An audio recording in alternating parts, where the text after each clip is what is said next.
الحمدللہ رب العالمین والصلاة والسلام علی سید المرسلین اما بعد فاعوذ باللہ من الشیطان الرجیم بسم اللہ الرحمن الرحیم الصلاة والسلام علیک یا رسول اللہ وعلی آلک واصحابک یا حبیب اللہ۔ محترم سامعین السلام علیکم ورحمۃ اللہ وبرکاتہ۔ پارہ پہلا الف لام میم، سورہ دوسری البقرہ کی آیت نمبر 41۔ آیت پاک مکمل ہو چکی ہے، اس سے حاصل ہونے والے چند فوائد ریزلٹس جو ہیں وہ کچھ باتیں اس پر عرض کر دوں، سماعت فرمائیں۔ سب سے پہلے تو یہ ثابت ہوا کہ اللہ تعالی نے علماء یہود جو ہیں ولا تکونوا ولا کافرین بہ ولا تشتروا بآیاتی ثمنا قلیلا وإیایا فاتقون، یہ آیت جو ہے ہم پیچھے سن چکے کہ علماء جو یہود کے تھے ان کے بارے میں نازل ہوئی، ان کو منع کیا گیا کہ حق کو نہ چھپاؤ اور قرآن پر ایمان لاؤ۔ اس سے پتہ چلا کہ عالم جو ہوتا ہے اس کی گمراہی جاہل کی گمراہی سے بڑھ کر ہے، یعنی گمراہ عالم گمراہ جاہل سے بھی بدترین ہے۔ کہ عالم جاہل جو گمراہ ہوگا وہ خود اپنے آپ کو گمراہ کرے گا، خود اپنے ہی، کوئی اس کی پیروی کرنے والا نہیں، لیکن عالم جو ہوتا ہے، علماء جو ہوتے ہیں، لوگ ان کی پیروی کرتے ہیں۔ اگر عالم گمراہ ہو گیا تو اس کی اتباع کرنے والے، اس کی پیروی کرنے والے بھی گمراہ ہو جائیں گے۔ اس لیے جو عالم اگر غلط ہو گیا تو پوری قوم کو بھی غلط کر سکتا ہے۔ اس لیے علماء کو الگ سے ایک آیت پاک اس میں نازل کر دی گئی، میں نے پیچھے عرض کیا، عوام کے لیے الگ سے ایک آیت تھی اور علماء کے لیے ایک الگ آیت، اور اس میں انہیں خاص تاکید فرمائی گئی۔ تو یہ پتہ چلا کہ عالم کو بہت سنبھل کے رہنا چاہیے، ذرا سی بھی غلطی عالم کی جو ہے وہ پوری قوم کا بگاڑ کر سکتی ہے۔ تو یہ پہلی بات یہ ثابت ہو گئی۔ اب یہ پتہ چلا کہ ولا تشتروا بآیاتی ثمنا قلیلا، تو اس کا نتیجہ بھی یہ نکل رہا ہے، اس پہ ہماری گفتگو کافی طویل ہم باتیں کر چکے ہیں۔ نتیجہ یہ بھی ہے کہ دین دے کر دنیا کو مت خریدو، یعنی دنیا کے لیے دین کو مت بیچو۔ دنیاوی فوائد کے لیے دینی کاموں کا سودا مت کرو، ہے نا۔ اخلاص، اللہ کے لیے کام کرو۔ یہ نہیں کہ میں نماز روزہ دیکھ کر لوگ آپ کی واہواہی کریں، لوگ آپ کو آپ کی دنیاوی طور سے مدد کریں، یہ نیت ہوگی تو پھر تو کچھ حاصل ہی نہیں ہونے والا۔ تو پتہ چلا کہ دنیاوی کاموں کے لیے، دنیاوی فوائد کے لیے دینی باتوں کا استعمال نہیں کرنا چاہیے، دینی چیزوں کو نہیں بیچنا چاہیے۔ اور کیا بیچیں گے؟ دنیا کی کتنی بھی دولت مل جائے، پیچھے گزرا ثمن قلیلا، ساری دنیا بھی ہو وہ جنت کی موتی کے برابر نہیں ہو سکتی۔ تو دنیا بھی کتنا ہی دولت کیوں نہ مل جائے وہ قلیل ہے، ذلیل ہے۔ تو دینی کاموں کو، دینی باتوں کو دنیا حاصل کرنے کا ذریعہ نہیں بنانا چاہیے۔ اللہ ہمیں اخلاص کی دولت عطا فرمائے، آمین بجاہ النبی الامین صلی اللہ علیہ وسلم۔ اور اس کے بعد جو ہماری باتیں چلی تھی کہ اجرت لے کر، تو یہ بھی ثابت ہو گیا اجرت لے کر دینی کام کرنا جائز ہے۔ اس پہ تفسیر نعیمی میں تفسیر عزیزی کے حوالے سے بڑی پیاری بات لکھی ہے کہ جو فرض کام ہے، فرض کاموں میں اگر کوئی جائز کام مل جائے، فرض یا واجب میں کوئی جائز کام مل جائے تو پورا کام جائز ہو جاتا ہے۔ لکھتے ہیں کہ جائز کام پر اجرت لینی جائز ہے، جو بھی جائز کام ہو اس پر اجرت لینا جائز ہے۔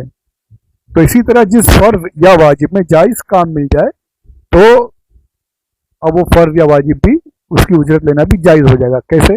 میں نے پیچھے تفصیل سے بتایا کہ وقت دے رہے ہیں، جگہ پر آ رہے ہیں، یہ جائز ہے، اپنے اس وقت کی قیمت لے رہے ہیں، اپنی اس جگہ پر پابندی کی قیمت لے رہے ہیں، تو یہ پابندی جو ہے اس فرض یا واجب میں مل گئی، امامت میں مل گئی اور قرآن سکھانے میں مل گئی، اور دوسرے جو واجبات ہیں اس میں یہ جائز کام مل گیا، تو یہ ساری چیزیں جائز ہو گئی، اور جو ہے کہ یہ کام بھی، یہ اجرت لینا بھی جائز ہو گیا۔ تو فرض یا واجب میں جائز کام مل جانا اس پورے کام کو جائز کرتا ہے، یعنی جائز چیز کے ملنے سے اجرت لینا بھی جائز ہو گیا، تنخواہ لینا، سیلری لینا یہ جائز ہے۔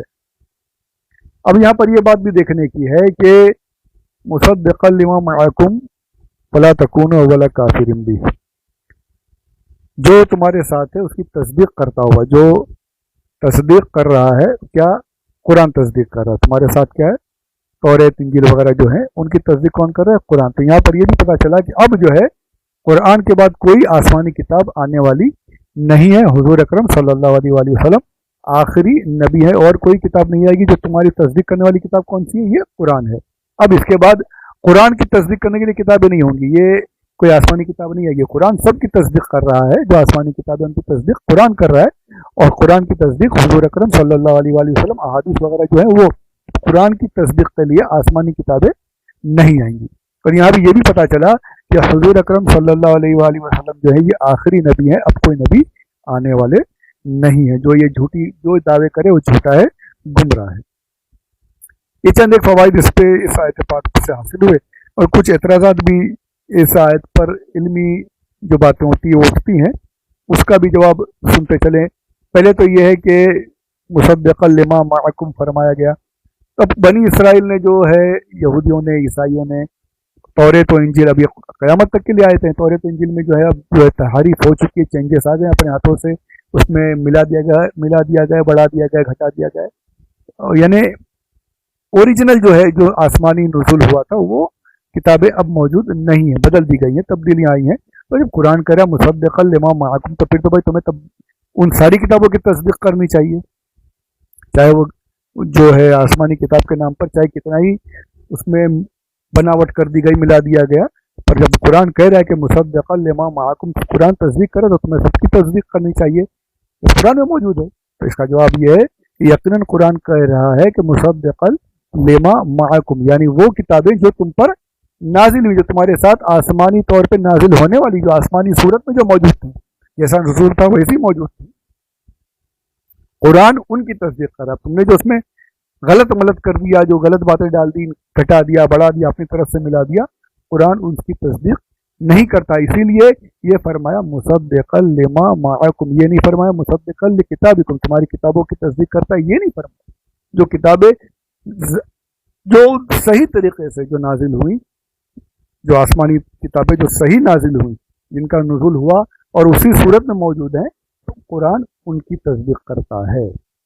اچھا, اب یہ سوال بھی اٹھتا ہے کہ بھائی تم کہتے ہو کہ قرآن ان آسمانی کتابوں کی تصدیق کرتا, تو پھر قرآن نے تو سب کو منسوخ کر دیا, جھٹلا دیا کہ اب صرف قرآن پر عمل ہوگا. جیسے ہم جانتے ہیں ہمارا ایمان ہے کہ آسمانی کتابیں سب ہے لیکن عمل قرآن پر, تو قرآن تو سب کو جھٹلا رہا ہے. اور یہ آیت کہہ رہی کہ مصدق, قرآن تصدیق کر رہا ہے, تو قرآن نے تو جھٹلا دیا, تم تصدیق کی بات کر رہے ہو. تو یہ تو یعنی ڈفرینس ہوا, کانٹرڈکٹ ہو گیا. تو اس کا بھی جواب یہ ہے کہ بھائی قرآن نے ان کتابوں کو جھٹلایا نہیں ہے. قرآن نے توریت, انجیل, زبور, اولڈ ٹیسٹمنٹ, بائبل وغیرہ کو جھٹلایا نہیں ہے, بلکہ ان کو منسوخ کیا ہے. منسوخ کرنا, جھٹلانا نہیں. اس کی ایک چھوٹی سی مثال بڑی آسان سی ہے. آپ دوا لینے جاتے ہیں, ڈاکٹر صاحب کے پاس گئے, ڈاکٹر نے آپ کو دوا لکھ کر دی, پرسکرائب کیا, آپ نے دوا لی, کچھ دنوں بعد پھر گئے, ڈاکٹر نے دیکھا پہلے کیا دوا دی تھی, اب دوسری ٹیبلٹ دے دی, دوسری گولیاں دی تھی, اور پھر وہ دوا چینج کر دی, اب نئی دوا آپ کو وہ کھانی ہے.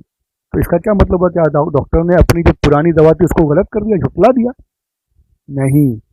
اس کا مطلب یہ ہوا کہ آپ کی حالت جو سدھری ہے, تب ڈاکٹر نے پرانی دواؤں کو چینج کیا ہے اور نئی دوائی دی کہ اب حالت بہتر ہو رہی ہے, تو دوسری دوا بھی اثر کرے گی اور بہتر طریقے سے کام ہوگا, مریض جلدی اچھا ہو جائے گا. تو یہ ہے منسوخ کرنا, جھٹلانا نہیں. تو قرآن نے یہی کیا, پچھلی کتابوں کو منسوخ کیا, انہیں جھٹلایا نہیں ہے, ان کی تصدیق بھی کر رہا ہے اور انہیں منسوخ بھی کر رہا ہے. پہلے جو امتیں تھیں, جو قومیں تھیں, ان کے لیے وہ کتابیں تھیں, ان پر عمل کرنا ان قوموں کے لیے ضروری تھا. لیکن اب مسلمان, ان کی حالت بہتر ہے, ان کے لیے اب قیامت تک چلنے والے احکامات آنے والے ہیں, تو ان ساری جو کتابیں تھیں ان سب کو منسوخ کر دیا گیا. قرآن نے سب کو نسخ کر دیا. اب قرآن جو ہے ناسخ ہے, اب قیامت تک کے لیے ان ساری کتابوں کو صرف تصدیق ہوگی اور عمل قرآن پر ہوگا. تو یہ مطلب ہے مصدقا لما معکم کا. کوئی اس کو جھٹلایا نہیں ہے, تصدیق بھی ہو رہی ہے اور ان کو منسوخ کرتے ہوئے عمل صرف قرآن پاک پر ہوگا. سبحان اللہ. درود پاک پڑھ لیجیے. اللہم صلی علی سیدنا مولانا محمد وعلی آل سیدنا مولانا محمد وبارک وسلم صلاۃ و سلام علیک یا رسول اللہ صلی اللہ علیہ وسلم. اب یہاں پر یہ کہا گیا ولا تکون اولا کافرین, پہلے کافر مت بنو. تو کیا دوسرا کافر بننا جائز ہے؟